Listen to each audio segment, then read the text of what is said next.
how the lesson is going to work. I'm going to tell you a story. You'll be able to follow along with the script on screen. But every now and again, there'll be a gap, a word or a phrase or a little section of the text that's missing. Like this.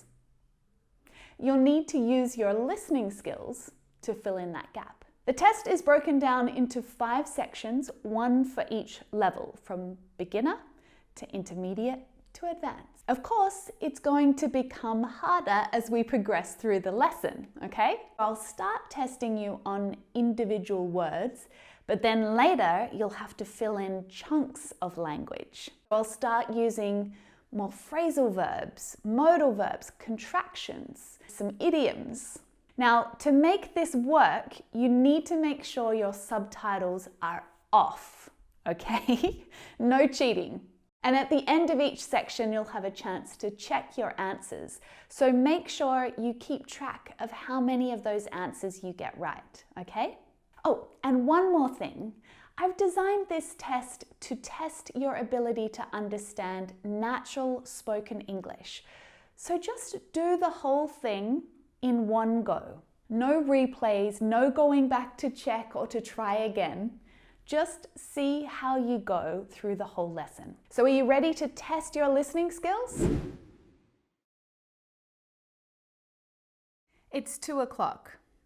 I'm waiting for a phone call from my friend. Her name is Sarah. We don't see each other very often because she lives in New Zealand. We often speak on the phone, and sometimes we speak for hours.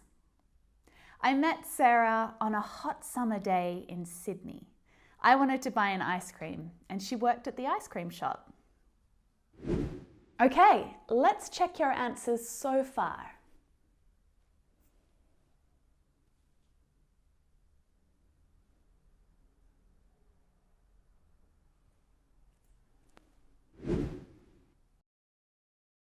Anyway, I'm just sitting on the couch now and waiting for Sarah to call. We're going on holiday together next month, and there are lots of things to plan for our trip. Sarah wants to go to Sri Lanka. She went there a few years ago and said it was beautiful. I've never been to Sri Lanka before, so I'm excited about the idea. We both love to travel. It's one of the reasons we get along so well. The answers for this section are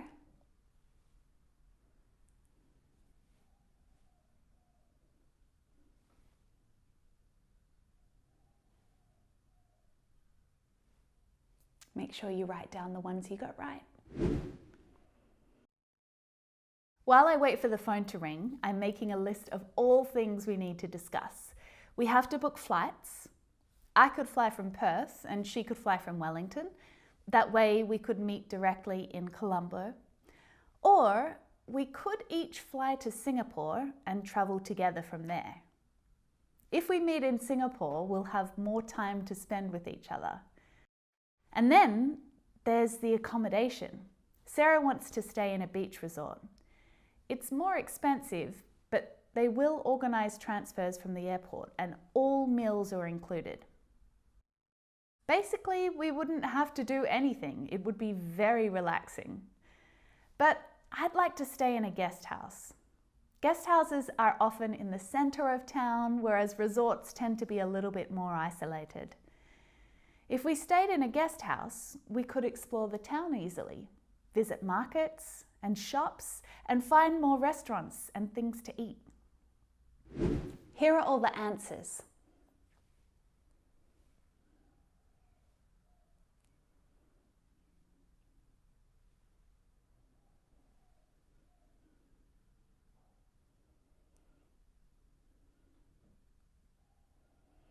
Make sure when you give yourself a correct mark, you're checking and double checking to make sure that your nouns are plural or singular. It's important.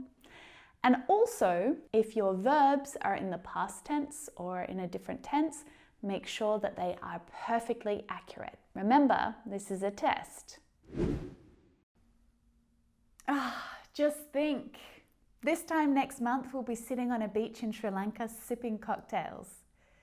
Actually, that's something else we need to organise.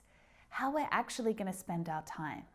Planning and organisation has been our downfall in the past.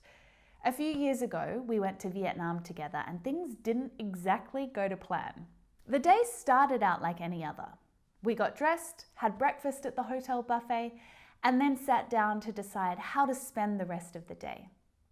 We decided to visit a temple nearby and thought we could catch a local bus there. As we left the hotel, we noticed a group of tourists getting on a different bus. In hindsight, we should have just joined in on their excursion. Our shoddy plans didn't really work out. So basically, we caught the wrong bus and ended up in an abandoned industrial complex. The bus driver didn't speak English and we had no idea how to get back to the town. We'd forgotten to pack a map.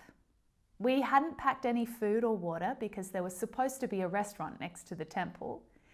It was a long and strenuous walk in the heat and the humidity to get back. Luckily, we managed to flag down a taxi on the main road. The taxi driver informed us we needn't have walked all that way, as there was a phone box just 5 minutes in the other direction. It's definitely something I'd like to avoid on this next trip. Okay, it's time to check your answers again. How'd you do?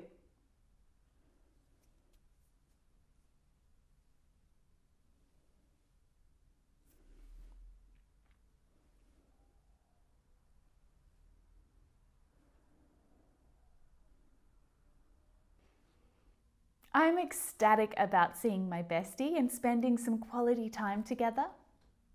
But I'm sure it won't all be smooth sailing. Although we hit it off instantly when we first met all those years ago, Sarah and I do have personalities that clash sometimes. Sarah is fun, she's energetic, she's got lots of great ideas, but she'll often change her mind at the drop of a hat. And although I try to go with the flow, it can be a bit of a challenge for me.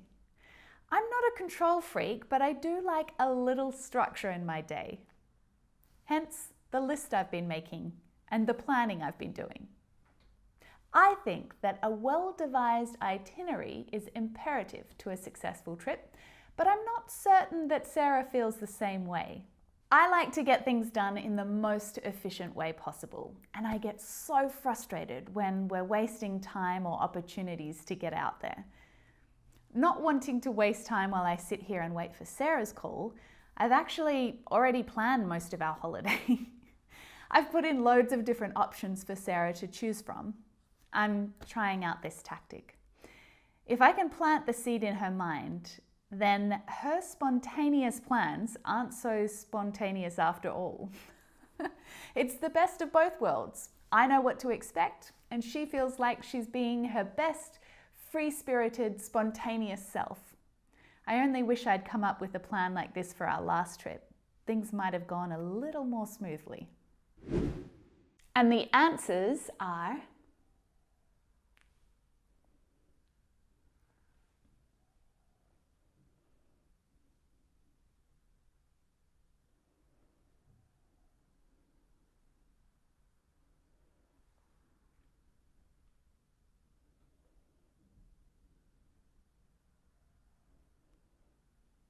So how did you go? Take a moment to add up your score. If you need to go back and check your answers, you can also do that here. So based on the number of correct scores you got, you'll be able to see what level your English listening skills are at. If you scored between 1 and 5, you're a beginner. You've made a great start. You've got to keep going. If you scored between 6 and 11, you're probably around a pre-intermediate level. You're doing really well and your English is improving all the time. If you scored between 12 and 19, your level is somewhere around intermediate.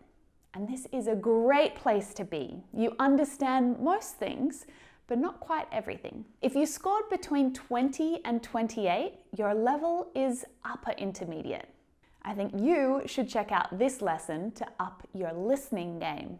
And if you scored between 29 and 40, wow, just wow, You did really well. Your listening skills are super impressive and you can pretty much understand everything. From here, it's really about finessing the language that you use and picking up on some of the exact phrases and expressions that are used by English speakers around the world. Plus, it's especially important for you to actually start applying some of those interesting expressions and phrases that you hear native speakers using and actually start to use them yourself. Thanks for joining me today. I hope that you had fun with this lesson. Make sure you share it with a friend who's also studying English. I'm sure that they'd be curious to test their English listening skills as well. And let me know how you did down in the comments. I'll see you in the next lesson.